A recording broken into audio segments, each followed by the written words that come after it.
এই যুবকগুলো ওনার কোনো এমন কোনো পাওয়ার নাই, একমাত্র গোলামে মুস্তাফা পাওয়ার দিয়ে আমার রাসূল পাক সাল্লাল্লাহু আলাইহি ওয়াসাল্লাম ভালোবাসে বলতেছেন হুজুর আজ থেকে আমি দাড়ি রেখে দেব। বরগরি হস সুবহানাল্লাহ। গো দাড়ি রেখে দেন আমগো যুবক পাইতিও নাজুর আসি রাসূল পাক সাল্লাল্লাহু আলাইহি ওয়াসাল্লামের মাহফিল হই দে ইয়ে তো নাই আজ তুই দাড়ি রাখি দিম সব গো যুবক যাইতিও সাই সান নবীর মোহাব্বতে আমার রাসূল পাক কিন্তু এটা বলেছেন আনতা মা'মান নাখবাতা, যে যাকে ভালোবাসবে তার সাথে কি হবে, হাসন নাসর হবে। তো যদি আমার রাসূল পাক যদি দাড়ি মুবারক যদি আপনি না রেখেছেন, মাশাআল্লাহ মাশাআল্লাহ মাশাআল্লাহ, একদিন কে নারে তাকবীর, নারে রিসালাত, নারে গাউসিয়া, আহলে সুন্নাত ওয়াল জামাত। আল্লাহ পাক রব্বুল আলামিন আলবাইর কবুল করুক, আমিন। হনা এই দাড়িগুলো আমার রাসূল পাকের দাড়ি সুন্দর, মানুষ দাড়ি দেখলে কি হয়ে যায়, মানুষের চেহারাগুলো কি হয়ে যায়, একেবারে কি হয়ে যায়, সুন্দর হয়ে যায়। এই যুবকগুলো ওনার কোনো এমন কোনো পাওয়ার নাই, একমাত্র গোলামে মুস্তাফা পাওয়ার দিয়ে আমার রাসূল পাক সাল্লাল্লাহু আলাইহি ওয়াসাল্লাম ভালোবাসে বলতেছেন হুজুর আজ থেকে আমি দাড়ি রেখে দেব। বরগরি হস সুবহানাল্লাহ। এই দাড়িগুলো কিয়ামতের ময়দানে সত্তর এমন ভাবে আমার রাসূল পাক সাল্লাল্লাহু আলাইহি ওয়াসাল্লাম যখন এক সাহাবায়ে কেরাম তিনটা দাড়ি ছিল, কয়টা, একেবারে কয়টা, তিনটা দাড়ি ছিল। দাড়ি রাখার পর কিন্তু আমার রাসূল পাক দেখে দেখে দেখে দেখে হাসতো, কি করত, হাসতো। কিন্তু ওনার মনের মধ্যে কি রে, আমার রাসূল পাক সাল্লাল্লাহু আলাইহি ওয়াসাল্লাম হাসি মোবারক কেন দিচ্ছেন, হয়তোবা আমার তিনটা দাড়ি আছে, কম দাড়ি বিদায় হয়তোবা আমার রাসূল পাক সাল্লাল্লাহু আলাইহি ওয়াসাল্লাম পছন্দ করেছেন, এই বলে তিনটা দাড়ি কেটে ফেলছেন। বরগরি হয় আল্লাহু আকবার।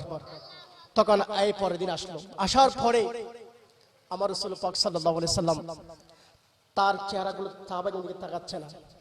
তখন কি রে তাকাচ্ছেন, এখন আমার রাসূল পাক সাল্লাল্লাহু আলাইহি ওয়াসাল্লাম প্রতিদিন আমার দিকে দেখে দেখে দেখে দেখে হাসতো, আমার দিকে দেখে দেখে দেখে হাসতো, কিন্তু উনি তো আর তাকাচ্ছে না। কি হয়েছে, আমার রাসূল পাক তাকাচ্ছে না কেন, কি হয়েছে?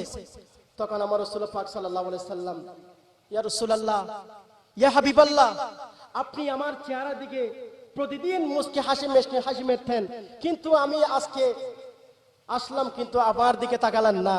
তখন বলতেছেন, ও সাহাবায়ে কেরাম, তোমার চেহারাগুলোর মধ্যে যে দাড়িগুলো রেখেছো আমার রাসূল পাকের আমার মুহাব্বত করে ভালোবাসে, যে দাড়িগুলো রেখেছো ওই কানের মধ্যে যখন ফেরেশতাগণ ডুলে ডুলে খানা খেলে, যখন খানা খেলে ওইটা দেখে দেখে আমি রাসূল পাক সাল্লাল্লাহু আলাইহি ওয়াসাল্লাম হাসতাম। বরগরি হয় সুবহানাল্লাহ। কিন্তু তুমি যখন আজকে কেটে ফেলছো, কিন্তু আমি ওই ফেরেশতাগুলো আর দেখতে পাচ্ছি না।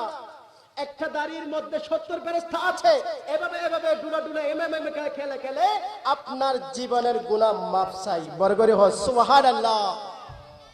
সেজন্য আমার রাসূল পাক সাল্লাল্লাহু আলাইহি ওয়াসাল্লাম দাড়িগুলো এমন ভাবে দিয়েছেন, দাড়িগুলো এমন ভাবে মানুষদেরকে দিয়েছেন, মানুষ চেহারা যদি সে এই দাড়িগুলো যদি মেয়েদেরকে দিত তাহলে কি সুন্দর লাগতো? আমার রাসূল পাক সাল্লাল্লাহু আলাইহি ওয়াসাল্লাম না, যাকে দাড়ি মানাবে তাকে তো আমি দিয়েছি রাসূল। বরগরি হয় সুবহানাল্লাহ। এই দাড়িগুলো আপনার মরানোর পরে আপনি যখন মরে যাবেন তখন আপনার চেহারার মধ্যে বেশি উঠবে, আপনার চেহারার মধ্যে এমন ভাবে বেশি উঠবে, তখন ওই চেহারাগুলো যখন দেখে দেখে মানুষ আপনার জন্য দোয়া করবে।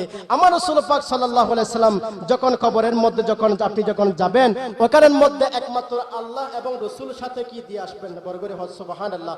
মনে কারনা কি রে রাগে যাবে যে কবরে, মন কারনা কি রে রাগে যাবে যে কবরে, এমন দরদি মদিনা শহরে সালাত দুনিয়া